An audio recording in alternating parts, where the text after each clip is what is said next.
Hi everyone and welcome back. So as you can see, it's a bit of a different setting today.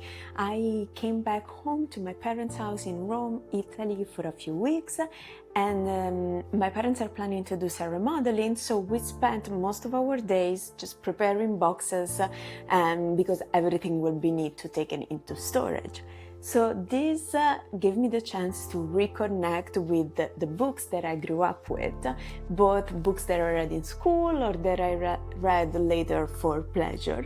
And suddenly I was surrounded again with my all-time favorites. So I thought this would be a great opportunity to pick my favorite Italian books that maybe are not so familiar abroad and present them to you because I think that they are worth an international audience, and maybe you just don't know about them, and hearing the stories may spark your interest and you may want to give them a try. All of the books that we will go through today have an English translation, so I linked the Goodreads reviews in the description, and of course you can get them on Amazon or wherever else you purchase books. Okay, so let's get started. The first book I want to talk to you about today is called Accabadora.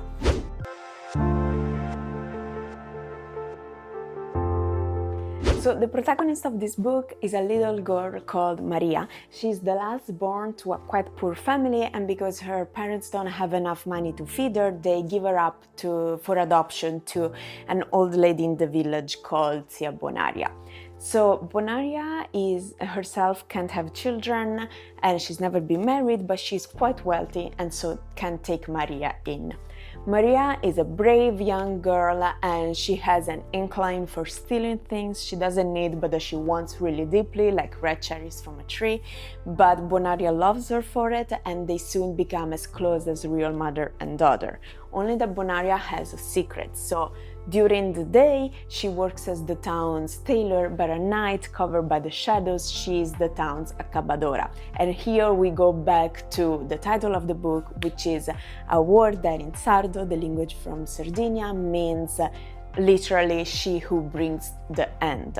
And so what Bonaria does is that when there are people who are sick and they can't recover and there is no hope, they simply don't want to live anymore, she brings them the final release that they really seek, and in modern terms, euthanasia. So this book really talks about two crucial themes that are still very important in the Italy of today, which are euthanasia and abortion. So euthanasia is illegal in Italy, and while we have a few votes and referendums once in a while, we are far from getting a legislation on it.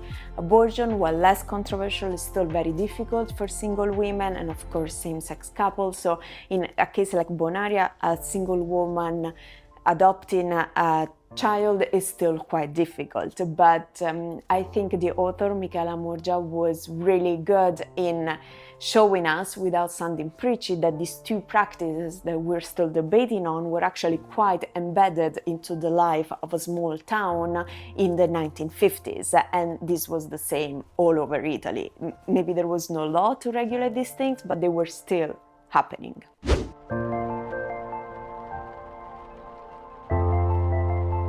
The second book is called Difficult Loves, and it is a collection of short stories by Italo Calvino, who is probably the most famous Italian author out of the four that I have selected today. And so these short stories, it's 15 of them, and they all have the same theme running through, which is love and the incommunicability of love. So these difficulties in speaking to each other, in making us understand each other, in meeting each other halfway, is really what makes these stories and these loves so difficult to realize. These are love stories that could span a lifetime or a train journey. Protagonists are soldiers, employees, photographers, skiers, but what they have in common is really that they build and they build and they build, and somehow they are never fully realized. Like, for example, my favorite one, which is called The Adventure of the Married Couple. There is a couple of, two married people. The husband works at night, the wife works during the day, and so they meet each other only briefly when one is returning home and the other is getting ready to leave. They brush they have a small conversation, and then the person who just returned goes to bed and sees, the shape of her or his spouse who has just left the bed. I like this book because the stories are not dramatic, they're not heroic, they're not over the top, they're down to average, and this is why they resonate so well with the reader, because the people in these stories could be anyone you see walking down a street in Italy, eating in a restaurant, shopping in a grocery store. It's every one of us struggling with communication in relationships. And I think this is why it's so easy to read these stories and find a piece of our lives in every single one of these 15 short stories.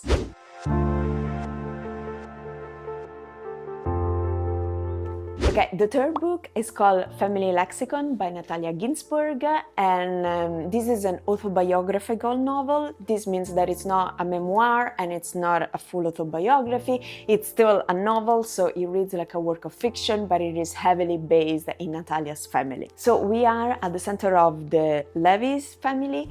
The Levi live in Turin, in the north of Italy, and the story spans through quite a few decades that we see together with Natalia, her mother, her father, and her brothers.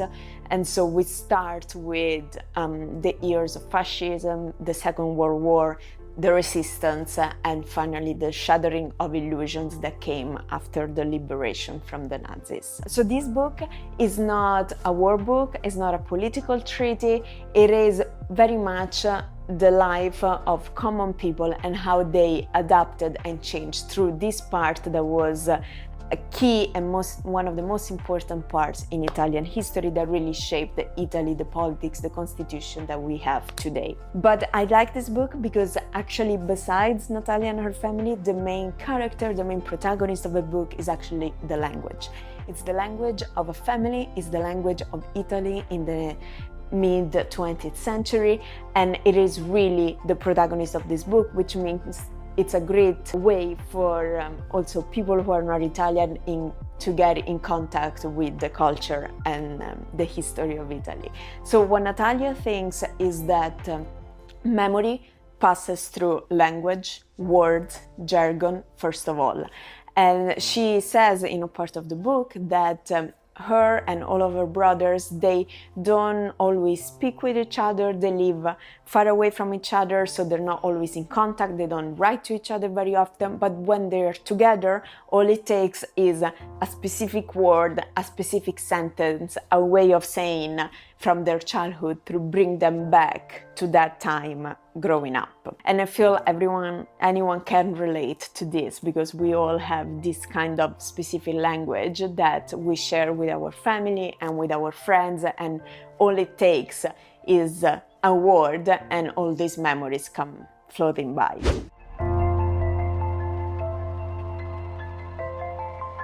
So the last book I wanted to talk to you about is called The Measure of Time by Caro Figlio, and this is a different genre. It's a legal thriller. I personally don't read thrillers very often. I only read them when there is something really important dominating the book apart from what can be the trial case.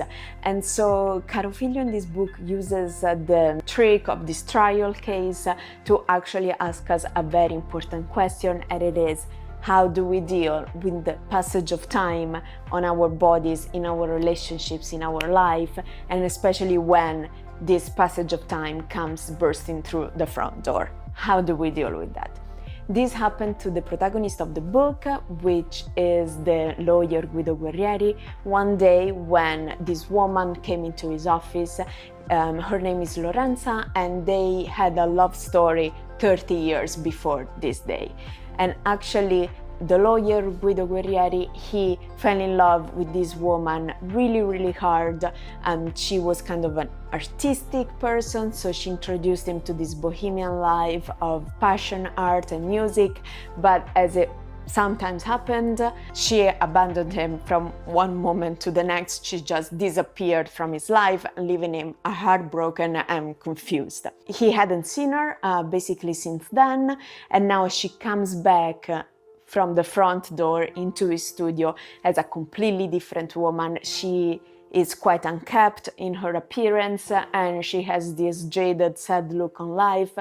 And most importantly, she is a single woman with a son who's been accused of murder, who she claims is innocent. Whilst Guido has to unravel this trial case that is proving actually quite complicated for a number of reasons, he also has to deal with this new reality, which is that time has passed and someone who he loved very deeply now returns back into his life as basically a complete stranger. So, of course, legal thrillers, and this doesn't necessarily need to be mentioned, but they teach us about the dark side of a place, its legal, juridical, and prison system. Of course, this book does it very well, so, while you're reading it, you understand how the Italian legal system works, the lawyers, the trials, the police, and all of that. But most importantly, I feel like it asks us this question about how do we measure the passage of time and how do we cope when it is undeniable and it kind of just jumps on us when we least expect it. So thank you so much for watching. I hope you got some inspiration from these short book introductions. All of these books are actually quite short, by pure chance, so I really encourage you to give it a try. And of course, if you decide to do so, please do let me know what you think in the comments. I would love to hear if you like them, if they spoke to you, and of course, if you feel like you understand Italian culture a little better after having read them. Let me know also if you like this type of content. I would be happy to share with you more about my thoughts on books and books recommendation from Italy, but also of course from other countries. Okay, great, ciao!